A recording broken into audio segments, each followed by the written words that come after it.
Bismillahirrahmanirrahim. Assalamualaikum warahmatullahi wabarakatuh. Kembali lagi di channel Syadul Hasan. Pada kesempatan hari ini kita akan membahas tentang cerita anggota Kopassus yang berjualan durian selama 1 tahun demi tugas khusus. Mari kita simak ceritanya. Jangan lupa sukai video ini, komen, dan bagikan agar bermanfaat bagi semua. Sangat menarik disimak kisah tentang anggota intelijen pasukan elit TNI AD. Anggota ini melakukan penyamaran selama 1 tahun di desa musuh. Sosok anggota ini adalah Sersan Badri dan bukan nama yang sebenarnya. Selama setahun Sersan Badri menyamar jadi pedagang durian dan ia tinggal di desa musuh. Penyamaran intelijen Kopassus itu berisiko tinggi karena apabila ketahuan bisa kehilangan nyawa. Kala itu Badri mendapat tugas berat masuk ke wilayah musuh seorang diri. Peristiwa ini terjadi pada 2003. Saat itu Kopassus mengirimkan intelijen tempur ke wilayah Aceh. Anggota Sandi Yuda Kopassus ini dikirim ke wilayah Aceh untuk cari informasi di lapangan, yang kemudian jadi satu di antara bahan menentukan sebuah kebijakan. Perlu diketahui, intelijen terbagi 2 jenis, yaitu intelijen sipil dan militer, dengan tugas dan peranan masing-masing berbeda. Sampai kini, hanya beberapa negara yang memiliki pasukan intelijen tempur super rahasia, di antaranya Kopassus yang keberadaannya sulit diungkap. Bagi pasukan intelijen, kerahasiaan merupakan nafas utama.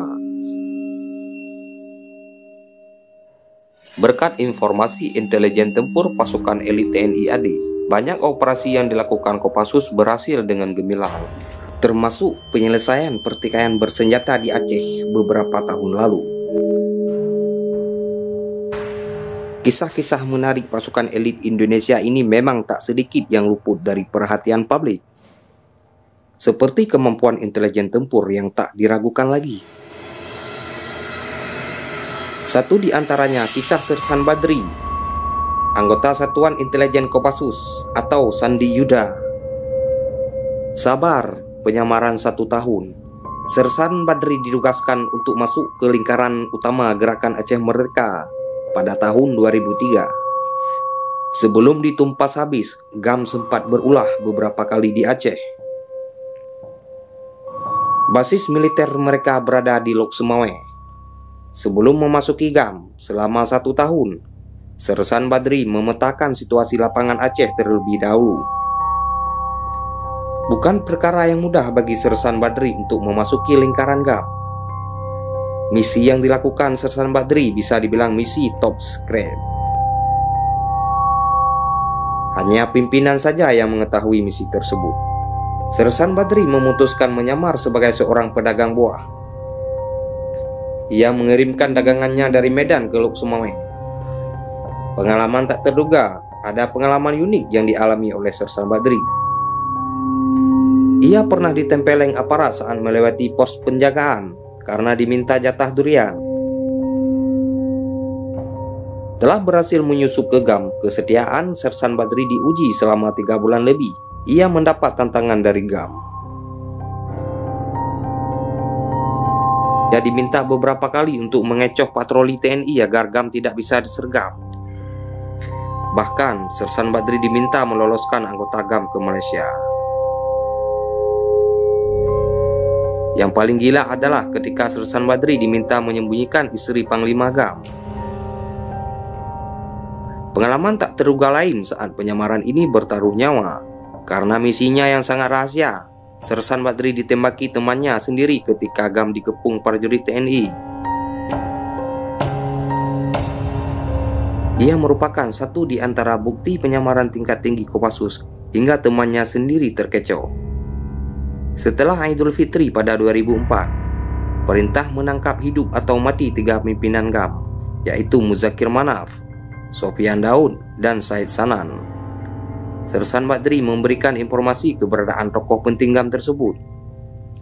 Ia memberitahu kepada induk pasukan bahwa ketiganya berada di Cetgirik. Kemudian, tanggal dan jam penyerbuan ditetapkan. Kopassus menyerbu markas GAM di rawa-rawa Cetgirik. Satu target, Said Adnan dan ajudannya seorang desersi TNI berhasil dilumpuhkan. Mereka tewas akibat tembakan di dada dan perut. Namun dua target lainnya berhasil lolos, yakni Muzakir Manaf dan Sofyan Daud. Mereka lolos dari penyerbuan karena menyingkir ke kawasan Nisam. Kendati demikian, Sersan Badri berhasil menemukan senjata yang digunakan dan sumber dana GAM. Tim intelijen Kopassus berhasil menemukan bongkar muat sebanyak 125 pucuk senapan milik GAM. Senjata itu berhasil diselundupkan dari Thailand ke Malaysia. Sumber dana GAM berasal dari perdagangan ganja kering yang berasal dari Aceh Timur dan Aceh Utara. Ganja tersebut dikirim melalui kapal kecil dari jalur laut ke Malaysia. Selain itu, GAM juga meraup uang dari perusahaan besar yang beroperasi di Aceh dan warga setempat. Mereka diwajibkan memberi dana perjuangan GAM mulai dari hewan ternak, sawah, dan kebun dikenakan pajak.